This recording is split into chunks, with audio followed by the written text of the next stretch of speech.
일상에 바쁜 여러분들을 대신해서 지식과 인사이트를 정리해드리는 매일 독서, 매일 인사이트입니다. 오늘은 브라이언 트레이시의 행복한 삶을 위한 성공 시스템, 이 책에 대해서 한번 살펴보도록 하겠습니다. 브라이언 트레이시는 이제 동기부여, 성공학, 이 분야에 굉장히 유명한 분이죠. 시간당 8억의 그 강연료를 받았던 그 강의로도 굉장히 유명한 분이고, 데일 카네기 이후에 그 성공하는 사람들의 7가지 습관이라는 그 스티븐 코비, 그다음에 브라이언 트레이시, 거의 둘이서 쌍벽을 이루면서 이 동기부여 성공학 분야를 이끌어오지 않았나, 이런 생각이 듭니다. 물론 이제 책을 읽고 강의를 듣다 보면 우리가 흔히 이제 클리셰하다고 얘기하죠. 진부한 표현, 누가 모르나 이런 이야기 많이 할 수도 있지만, 우리가 나름대로 또 한번 반복해서 그러한 내용을 접하는 거고, 또 다른 관점, 측면에서 또는 또 다른 적용, 에피소드 사례를 통해서 그런 것들을 접하는 것이기 때문에, 여하간에 내가 그런 것들을 채집해서 내 삶에 적용하고 긍정적인 변화를 만들어낼 수 있다면 좋은 일이 아닌가, 그런 생각을 해봅니다. 그런 관점에서 오늘 브라이언 트레이시의 동기부여, 성공학에 관련된 이야기를 공유해 보도록 하겠습니다. 이 책은 단순히 성공 시스템이 아니라 행복한 삶을 위한 성공 시스템이죠. 그래서 인생 전반에 관련된, 우리의 일상과 관련된 많은 주제들을 담고 있어요. 인생의 최상위 가치가 무엇이냐, 성공, 이런 게 아니라 마음의 평화다, 이렇게 이야기를 하고 있습니다. Peace of mind. 이 개념은 우리가 반복해서 많이 살펴봤죠. 마음의 평화가 무엇보다 중요하다는 것은 누구나 인정할 것이다. 그렇죠? 누구나.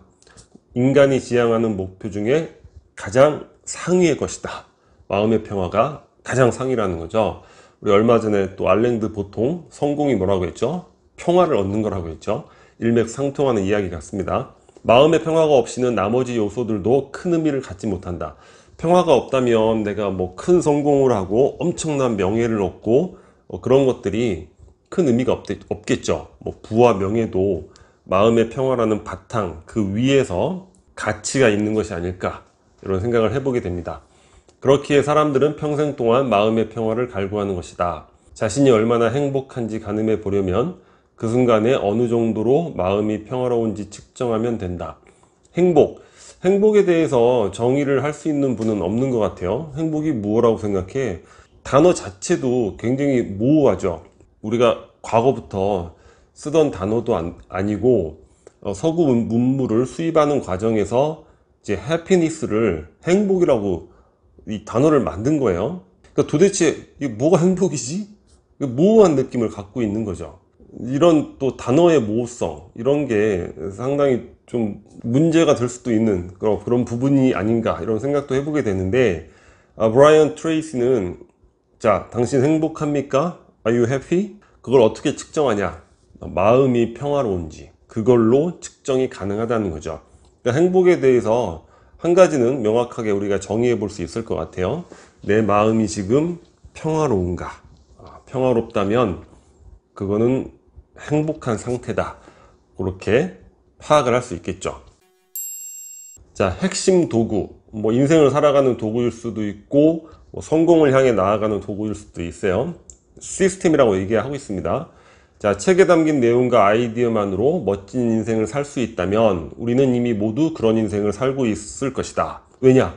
우리 주변에 그런 거 알려주는 책들, 테이프, 비디오, 세미나, 프로그램, 유튜브 영상들 넘쳐나고 있죠. 그래서 그런 메시지만으로 우리가 멋진 인생을 살 수 있는 것은 아니다. 물론 적용과 실행인데, 어떻게 이런 것들을 이제 구조화 시키느냐, 이게 중요한 것 같아요.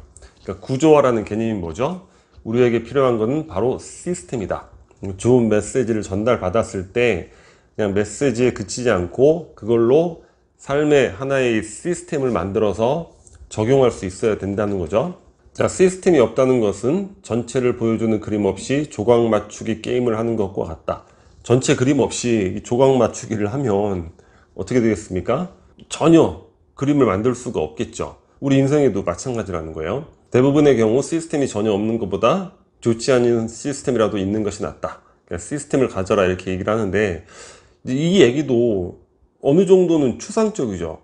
좋아, 그래, 시스템을 가져. 그런데 구체적으로 시스템을 어떻게 만들 수 있는가, 그런 부분이 빠져 있잖아요.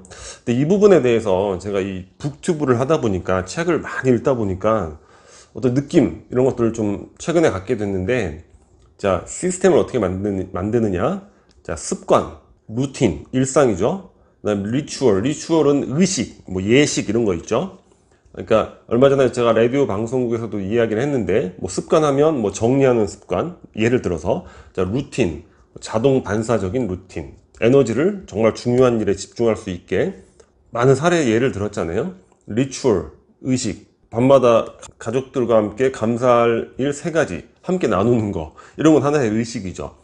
자, 요 개념, 요 구조로, 그러니까 내가 어떤 메시지를 전달받았을 때 요 시스템을 채워 나가는 거, 그런 것들이 하나의 방법이 될 수 있지 않을까, 이런 생각이 듭니다. 저는 책을 읽으면서 이 습관의 영역에도 몇 가지를 이제 계속 채워놓고 있고, 루틴도 마찬가지예요. 일상에서도 채워놓고 있고, 그다음에 리추얼도 이제 시도하다가 며칠 지나서 또 잊어버리고, 이제 이런 게 어느 정도까지는 반복이 되는데, 그런 과정 속에서 또 어떤 좋은 리추얼이라는 시스템도 만들어 가고 있는 그런 과정인 것 같아요.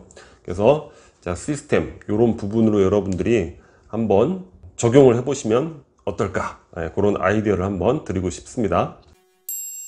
자, 원망하지 않기, 굉장히 중요한 거죠. 이런 것들은 계속 반복해서 접해도 좋지 않을까. 왜냐, 우리는 항상 망각을 하니까, 얘기 듣고 까먹고 이러면서 다시 주사 맞고, 약효 떨어지면 주사 맞고, 이런 게 자기계발서를 읽는 그런 가치가 아닌가, 이런 생각이 듭니다.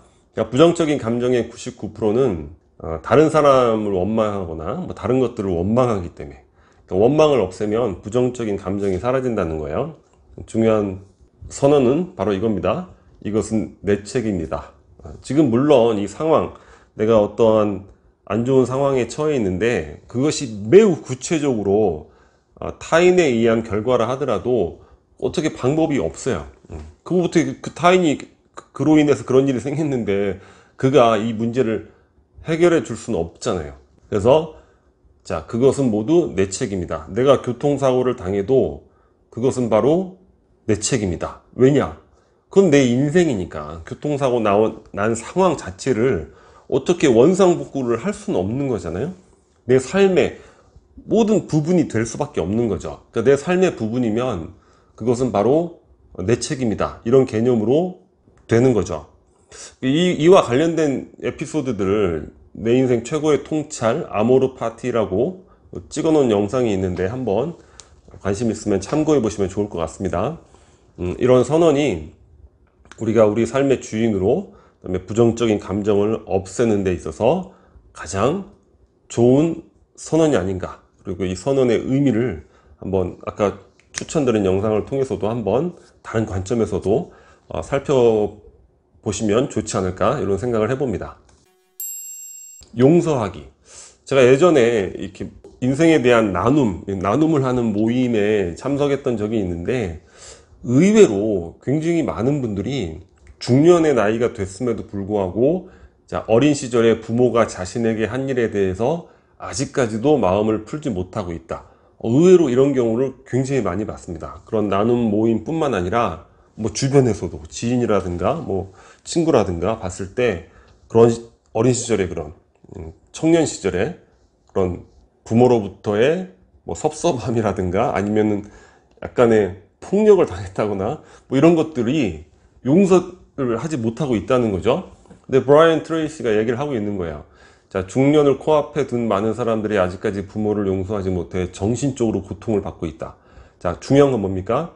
아무런 해결 방법도 없는 문제에 대해 일생 동안 나쁜 감정을 품고 산다는 것은 너무 과도한 비용을 치르는 것이다. 그러니까 해결 방법이 있으면 해결하면 되죠.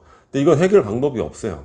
뭐 부모님이 이제 와서 눈물 흘리면서 잘못했다고 뭐 이야기할 수도 있겠지만, 그 사건이라는 거는 상황의 문제일 수도 있고 또 관점의 문제일 수도 있으니까 그런 식으로 잘 해결되는 경우는 많지 않겠죠.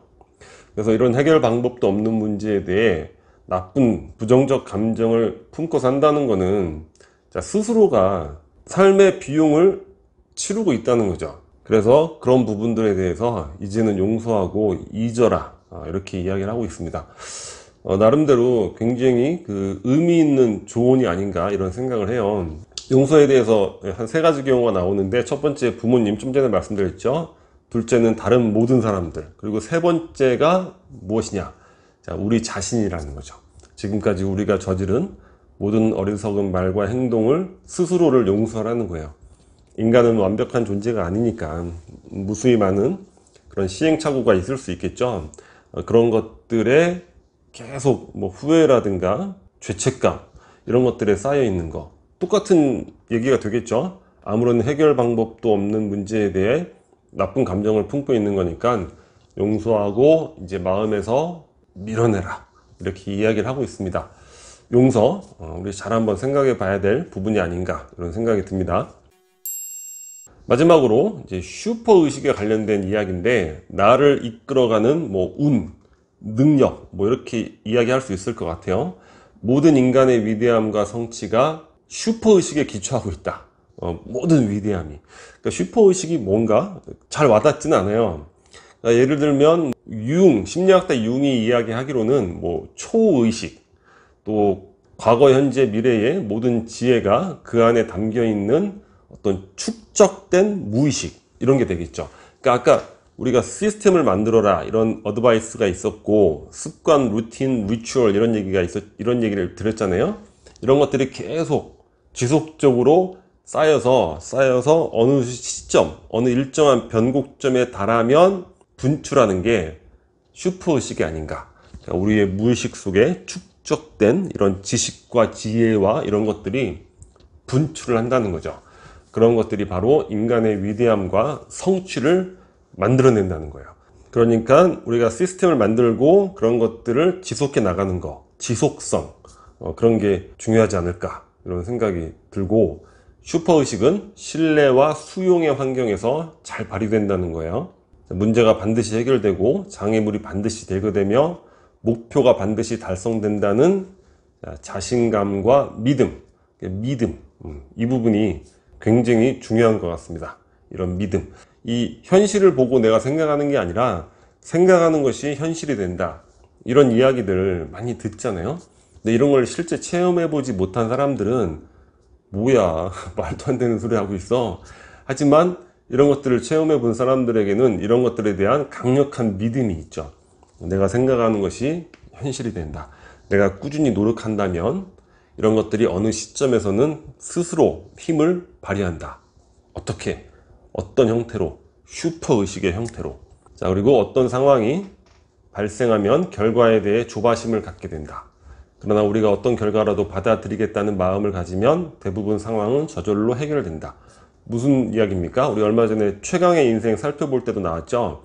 우리가 두려움을 갖는 3가지 이유. 시간, 애착, 하나가 뭐였죠? 기대. 어떤 도전을 하는 데 있어서 기대하지 말라는 거예요. 잘 되면 좋은 거고 안 돼도 어쩔 수 없다, 그런 이야기를 하고 있죠. 똑같은 이야기입니다. 결과에 대해 조바심 갖지 말라는 거예요. 어떤 결과라도 내가 받아들이겠다, 그러면 긍정적 결과로 나타나게 된다는 거죠. 아니, 노력을 했는데 그래도 좋은 결과를 기대해야 되는 거 아닙니까? 근데 역설이 발생하는 거예요. 그런 것들을 기대할 때 두려움이 생기고 그로 인해 결과가 안 좋아지는 거고, 자, 어떤 결과라도 받아들이겠다 하면 담대해지죠. 그럼으로써 더 집중할 수 있게 되고 좋은 결과를 얻게 되는 거죠. 그러니까 삶에 대해 숨겨져 있는 어떤 숨은 꽃 같은 그런 진리들은 반드시 있는 것 같습니다.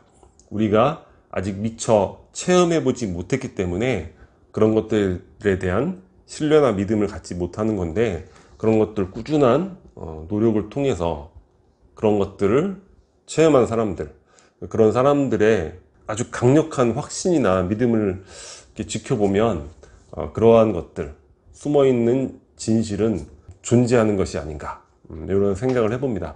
이 책은 뭐 이외에도 뭐 부부관계, 인간관계, 뭐 자녀교육 이런 것들에 대해서 두루두루 다루고 있습니다. 이 책 안에서 나름대로 함께 공유해 보면 좋겠다 하는 정도 몇 가지만 같이 함께 살펴봤습니다. 오늘 영상은 여기서 마치도록 하겠습니다. 캐릭커처가 구독 버튼이고요. 구독과 좋아요 많이 부탁드리겠습니다. 감사합니다.